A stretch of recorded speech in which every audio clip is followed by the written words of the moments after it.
Please let me, this is a really fucking great. Can I just, thanks for the cheeseburger, honey. I owe you a cheeseburger. It's good. A really, really funny comic. Mr. Brian Stoker! Brian Stoker, everybody!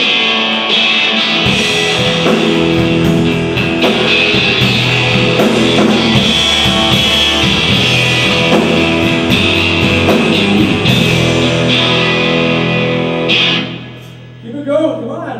Woo! Yes, yes. Until I rate, you guys seem pretty cool, which is good because a lot of people these days are a little racist.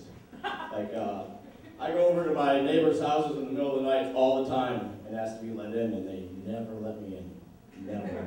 My black friends go over to people's houses in the middle of the night, and they always come back with these great gifts, like color TVs and VCRs, whole collections of cassette tapes. It's like, really? All I want to do is drink the blood of your weakest child for like 10, 15 minutes. Doesn't cost you a thing. I'm in and out of your hair in no time.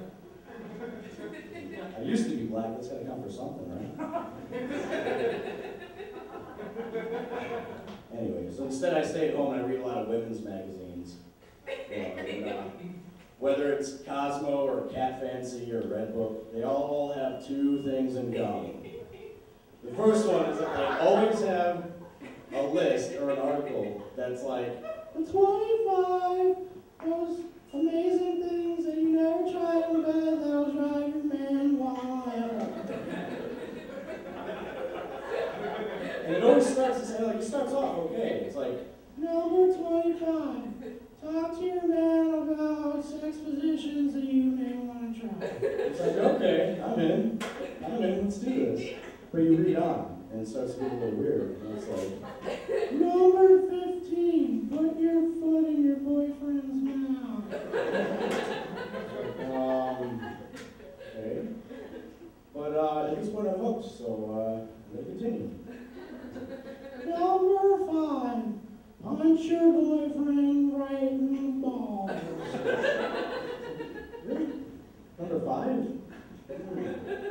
But then the second thing that they all have in common is what is number 1. And number 1 always reads like, number 1, put 1 or 2 of your fingers inside your boyfriend's butthole.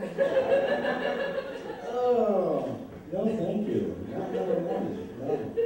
I mean, when a guy goes to the doctor, he's getting a colonoscopy or a rectal exam, whatever the fuck they call it, it's not like he doesn't give you a glass of wine and you watch a movie and then you foreplay for half an hour before he decides, yeah, he is going to examine your rectum.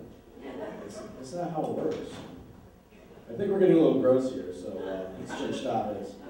Who likes magic? All right. I got this one trick that I'm pretty proud of. Been working on it for a while, but I'm gonna need a volunteer. Oh yeah, what are the chicks? Anyone? Woo! Anyone? No? Come on, dude. Come on out. Woo! All right, tell everyone your name. Hi, Nick. Hi, Nick. Excellent. Okay, come over here. Sit on the stool. No, you gotta face that way. Yeah, you got this. Okay. Science time. It's common knowledge that when a caterpillar reaches a certain size and age, one of 2 things happens. It either transforms into a chrysalis, forming a butterfly, or a cocoon, which forms moth rod. Kind of like how a slug goes into a cocoon and then comes out as a snail. Yeah, everyone knows this, right? I have a theory that there's one other animal that does this, and I believe it's the worm. And that a worm goes into a cocoon and comes out as a snake, or it goes into a chrysalis and comes out as a skink. I don't know. It makes sense to me. I like snakes. I like cats too, which is funny because I fucking hate ferrets.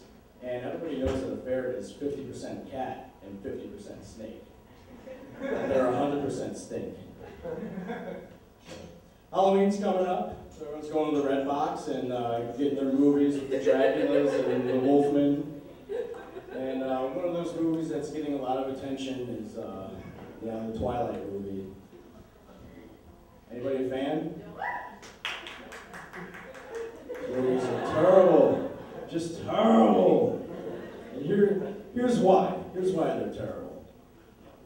In the story, for those of you who don't know, Edward, who is a vampire, breaks into the room of a vulnerable teenage girl and watches her sleep and like makes weird faces. Like you don't know if he's going to break out into laughter or have a crying fit.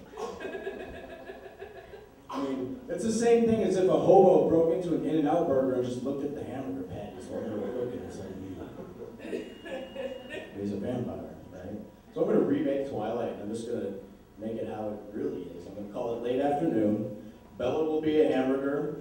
Edward will be a starving man. And then Jacob will pretty much be the same, because that's a man. Can I get an amen? Thank you. What the fuck are you doing up here? Sit down. This is my time.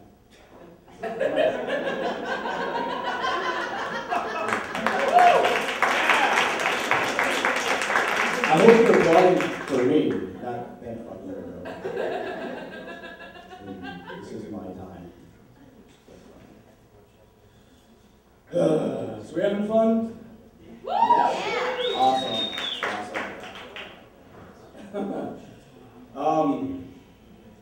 So, anybody watch Sesame Street? I mean, anybody watch Sesame Street? Show's kind of messed up, right? Like there's Mr. Snuffleupagus that only Big Bird and Linda for some reason can see. And then I'm pretty sure that Tully Monster is a serial murderer. And then Grover will do whatever he can to try and cover up the fact that Cookie Monster is his retarded son. There's one character on the show that I can relate to, and if somebody says the fucking count, I will murder you right now. No. The fellow I'm talking about, his name is Oscar. While everyone else is out tripping on acid and counting in Spanish, he's the only one grounded in reality. They just dismiss him as a grouch. I call bullshit. That's what I think. So, I would like to close here with a poem that my grandfather used to recite to me to help me fall asleep at night. And here we go.